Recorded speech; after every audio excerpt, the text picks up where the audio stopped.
first got into cooking backwards really. I started working in restaurants on front of house when I was a student, and then I bizarrely decided I wanted to buy a restaurant with no knowledge of how to cook. Bought a restaurant, went in the kitchen, taught myself to cook. My first restaurant was vegetarian, and still is, called Greens, which we've had now for 20 years. So as I sort of started to learn how to do things, I think as a meat eater, I wanted to try and make sure that I liked the food as well. And 20 years ago, veggie food was a little bit worthy. So I think we've concentrated very much on flavours and textures that work for all people rather than just for vegetarians. So hopefully it's food that everybody can enjoy.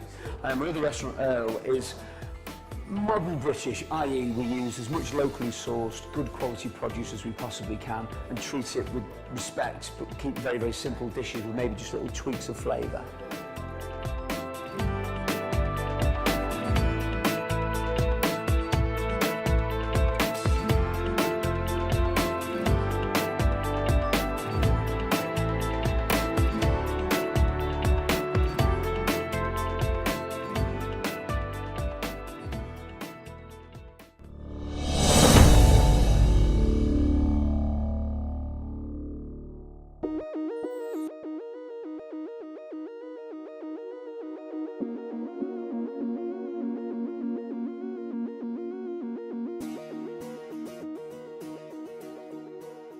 I think that the look of the kit is important, but I think there's always that argument of form over function, really. I think that Wolf actually get it right where it looks like a great piece of kit. It's beautifully styled. It's got that almost a classic style to it, really, rather than looking as if it's something that's faddish that in 5 years' time we're going to go, do you know what, that looks really, really dated. It looks like a good, solid piece of kit. But for me, the biggest thing has to be the fact that it performs brilliantly as well as looking good.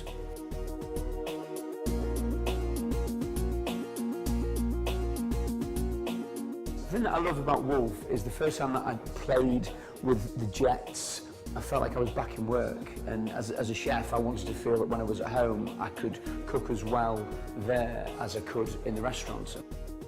I think that having that ability to control something that is barely simmering to is absolutely going for it at 100 miles an hour is a tremendous asset. You never really expect to have that in a home environment. You expect it and demand it in a professional environment, but to be able to do that at home, I think also gives people massive confidence as well.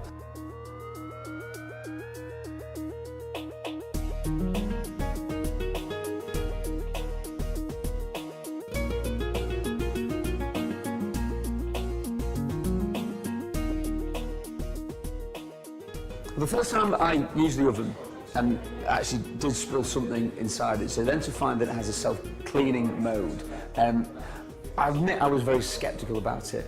And you sort of think, yeah, right, okay, so it self-cleans itself. And it does, and it works. The calibration of it is fantastic. I've got a big double oven and a single oven alongside it, so I've got that flexibility to have a very hot oven and a very cool oven, so I can do different dishes at the same time.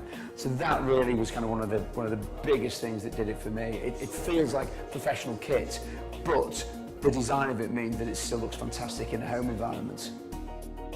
Whenever you're cooking anything, you want to make sure that if something is set at 400 degrees, gas mark 6, whatever it might be, that it will perform at that level. So obviously, the way in which your oven is calibrated is massively important, but ovens are very susceptible to actually losing that calibration, and the way that they maintain that is making sure that the way in which they're constructed has tremendous insulation. So basically, everything that is inside there stays inside there rather than actually losing an awful lot of the heat.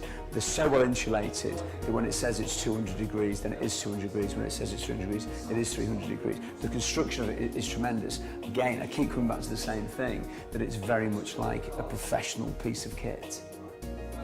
Overall, I think Wolf's are a fantastic cooker. It's a chef's cooker, undoubtedly, but I think that's chefs of all level, whether you're a chef like me who does it for a living, or you're a chef who is cooking for yourself or cooking for your family.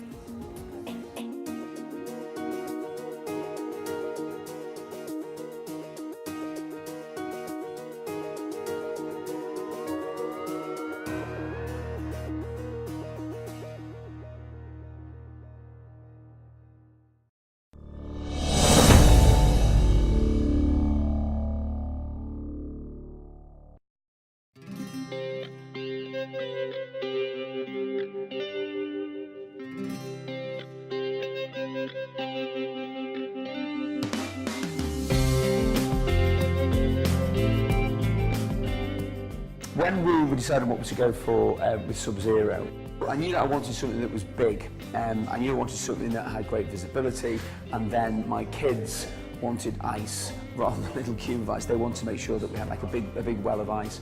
So my choice from the freezer point of view, did I go for one where we had an ice dispenser on the front, or one where we had an ice bucket basically inside, the produced ice inside it. So we decided we'd go for that. So we've got a great shelf of freezer, which is tremendous. So we open the freezer, you can see everything that's there, you're not having to hunt around. But the fridge is magnificent. Huge big space. Everything is clear, it's beautiful, it's easy to clean, it's big and square, it's got massive capacity on it. So that's what we've got for our food fridge, which is tremendous. But then alongside that, I also decided that I wanted a wine fridge. Champagne is one of my weaknesses, and I've also got some really decent reds. So rather than just having something where we could obviously chill everything, having something where we keep the reds at ambient temperature. So we've got the fridge freezer and then the wine fridge next to it. Again, from a design point of view, it looks absolutely tremendous, but it satisfies everything. You know, we're keeping all the food is just beautifully kept. Again, the calibration is magnificent. If it says it's kind of 2 degrees, it is 2 degrees. And the wine fridge again stores it at great temperature, spot on.